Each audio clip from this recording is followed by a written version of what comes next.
Il est midi 12. Bonjour à toutes et à tous et bienvenue dans cette nouvelle édition de votre entracte culturel annuel.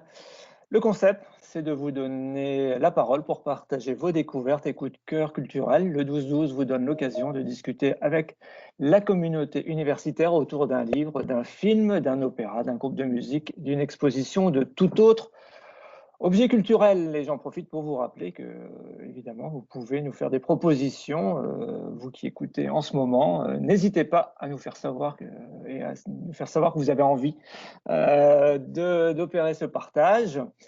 Le format se veut court avec 5 minutes d'intervention de notre invité du jour, puis la parole vous sera donnée à vous public pour échanger. Et aujourd'hui, j'ai le plaisir de vous présenter mon coup de cœur. Pour X raisons, ce lundi n'allait pas pour les quelques personnes prêtes à nous livrer leur coup de cœur. Et donc, je vous livre le mien, car effectivement, j'ai du cœur pour The Next, un groupe australien composé de Chris Abraham, qui joue du piano et de l'orgamone, de Tony Buck, batterie, percussion, et quelquefois guitare sur les derniers albums, et Lloyd Thornton, qui joue de la basse et de la contrebasse. Le groupe a été fondé en 1987 et a sorti 16 albums studio, 5 disques issus de concerts et également 2 bandes originales de films. Donc, pour l'anecdote, leur album Unfold, qui est sorti en 2017, a été classé dans les 20 meilleurs albums de l'année par le magazine Rolling Stone et les autres sont régulièrement dans les top 50 des albums de l'année. Ils ont fait par ailleurs la première partie d'un autre grand groupe australien, Nick Cave and the Bad Seeds. C'était en 2017, si je me souviens bien, en Australie. Et voilà, malgré tout ça, ça reste un groupe peu connu en France. Et en tout cas, par contre, pour ceux qui le connaissent, c'est vraiment... il est considéré comme étant un très grand groupe et chacun s'en souvient. Alors, c'est vrai qu'il passe un peu au travers des radars des médias et du monde de la musique parce que c'est un groupe qu'on peut définir comme ni minimaliste, ni ambiante, ni jazz. Voilà, ils ont leur son à eux. Hein, The Next, c'est vraiment un groupe unique au monde. C'est vrai qu'ils ont cette tendance à défricher une voix plutôt singulière avec des longs morceaux instrumentaux. Chaque plage c'est environ 50-60 minutes de musique non-stop et du vrai bonheur, à mon sens et à mon goût. Bien que, effectivement, la formation soit plutôt une instrumentation classique, piano, contrebasse, batterie, la musique, elle n'est pas du tout conventionnelle. Donc il y a ces longues plages de musique, hein, toujours autour d'une cinquantaine de minutes, et ça évolue très lentement au gré de motifs répétitifs qui se transforment tout doucement, quasiment organiquement. C'est vrai qu'on sent vraiment qu'on est dans la musique, dans le son, et l'ensemble des musiciens sont complètement dans l'instant. Chacun nourrit l'autre musicien de sa musique et ça nous emmène véritablement dans des territoires très très étonnants. Le non conventionnel va jusqu'au placement sur scène, puisque le pianiste est placé complètement à droite de la scène, tournant le dos à ses collègues, et donc là, ils vivent la musique ensemble et ils ressentent tout par la musique. Et une autre anecdote sur leurs concerts, c'est que généralement, on a pu en discuter avec eux, il n'y a rien de prévu à part de jouer. Et l'idée, quand ils montent sur scène, c'est le premier qui prend la parole, mène la danse, et les deux autres vont suivre. Et à chaque fois, ça change, mais à chaque fois, c'est vraiment le hasard ou l'envie qui fait que le premier se lance. Reste vraiment dans le ressenti. Pour ce qui est des albums de ce groupe, c'est assez différent, puisque même si c'est de longues plages d'improvisation également, la durée est également assez longue, même si sur les derniers albums, on est plus sur des 3 morceaux de 20 minutes que sur des plages d'une heure. En tout cas, le travail studio leur permet véritablement d'empiler toutes des pistes de son et d'élaborer un autre ensemble de musique encore plus dense et encore plus complexe. Alors, moi, j'ai découvert ce groupe, The Next, en concert au festival Fruits de Mer, dans le Morvan. Alors, malheureusement, ce festival n'existe plus. Et alors, je n'ai pas réussi à retrouver la date exacte, mais il me semble que c'était en 2004. C'était en extérieur. Voilà, le festival était l'été. Et on était voilà, face à ces trois musiciens dans un cadre d'arbres et de nature. Et voilà, j'ai vraiment un souvenir d'un moment en suspension. Par la suite, j'avais appris que en fait, c'était leur premier concert en France. C'était la première fois qu'ils apparaissaient en public. Moi, je les ai recroisés ensuite en 2007, pardon, pour ce qui allait être leur deuxième concert français au Festival Densité à Fresnes-en-Wavre, donc pas très loin de Metz. Et c'est là que j'ai pu acheter leur CD Drive-By que je vous présente à la caméra. Voilà, avec un design assez simple.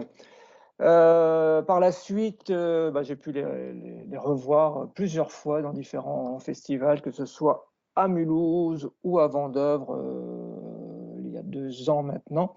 Et ils ont eu la chance de jouer 3 fois à Metz avec l'association Fragment, donc au Trinitaire en 2008, au Théâtre du Solcy en 2013 et enfin à l'église Saint-Maximin la dernière fois en 2015.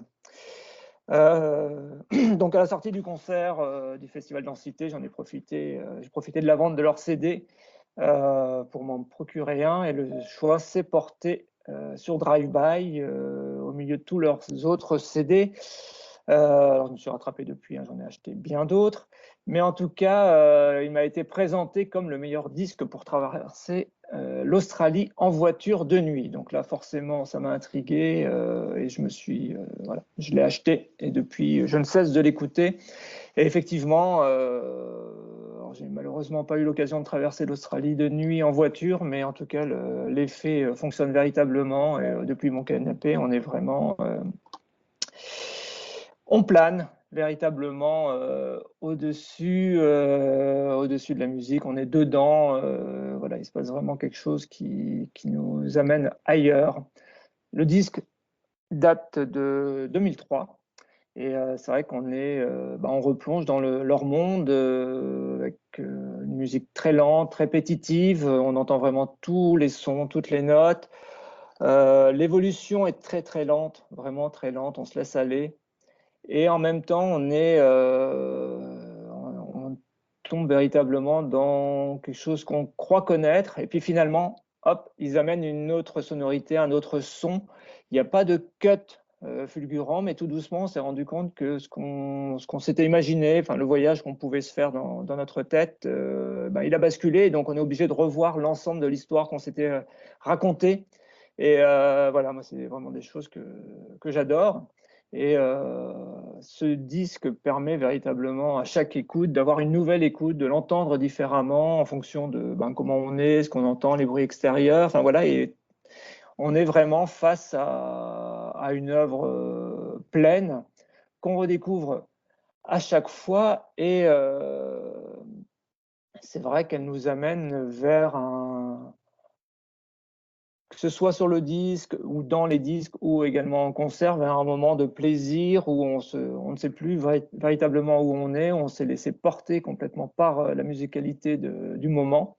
Et c'est vrai que c'est vraiment la sensation qui domine au final, qui est de se laisser planer, d'être passé au-dessus et très souvent de laisser de longs moments de silence ensuite pour que cette musique continue à nous bercer dans la tête.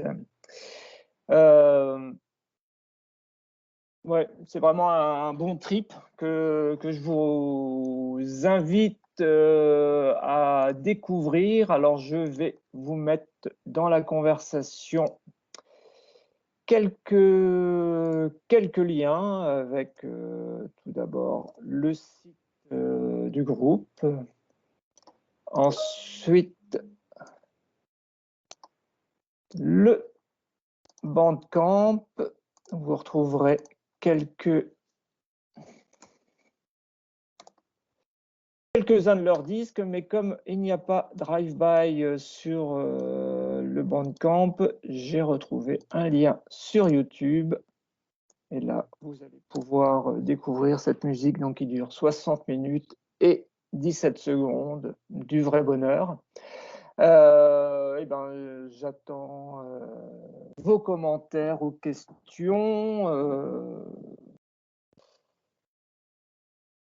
Effectivement, il y a de jeux évidemment sur la stéréo et en tout cas, on se laisse pleinement aller pour répondre à la remarque de Julien.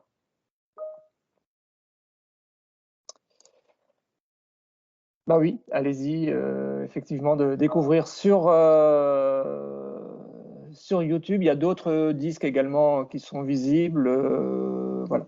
Je vous invite vraiment à découvrir. Si vous tapez, vous retrouverez rapidement, sur les barres de recherche, vous trouverez rapidement d'autres enregistrements et à chaque fois, vous aurez d'autres disques également et d'autres musiques à écouter. Et vraiment, je vous invite, si vous avez l'occasion de les voir sur scène, alors en ce moment, c'est compliqué, évidemment, compliqué qu'ils viennent en Europe, même si quelques-uns vivent assez proches. Et voilà, dès que les tournées reprendront, alors j'espère qu'on pourra les réinviter sur Metz et en Lorraine. Et en tout cas, profitez-en, dès que vous voyez ce nom, allez les voir, c'est vraiment un beau voyage. Alors, dans le même style, on me demande d'autres groupes. Alors, c'est bien compliqué parce que là, on est tellement dans quelque chose pour moi en tout cas, d'unique. C'est compliqué de donner. Après, donner d'autres groupes du même style. Alors, dans un côté de jazz, j'ai découvert il n'y a pas longtemps un groupe qui s'appelle Gogo Penguin. Ça m'a fait penser vaguement à The Next. Sinon, laissez-vous porter par des musiques de, voilà, comme c'est cité maintenant, Philip Glass, Steve Reich, ou un autre minimaliste moins connu, mais qu'on a pu faire découvrir également à Metz, qui est Charlemagne Palestine. Voilà, où on est vraiment dans des ambiances de son continu, de répétition, de progression lente, une sensation que tout est, que ça ne bouge pas et en même temps ça change tout le temps. Voilà, j'en ai fini. Je vous laisse découvrir ces musiques-là et si personne, il y a encore quelques remarques peut-être en train d'être écrites. Eh ben, merci, ce sont des remerciements. Je vous remercie de me remercier et rendez-vous jeudi prochain pour un nouveau 12-12 et nous parlerons d'une BD avec Nicolas Beck. Bonne fin de journée, à bientôt.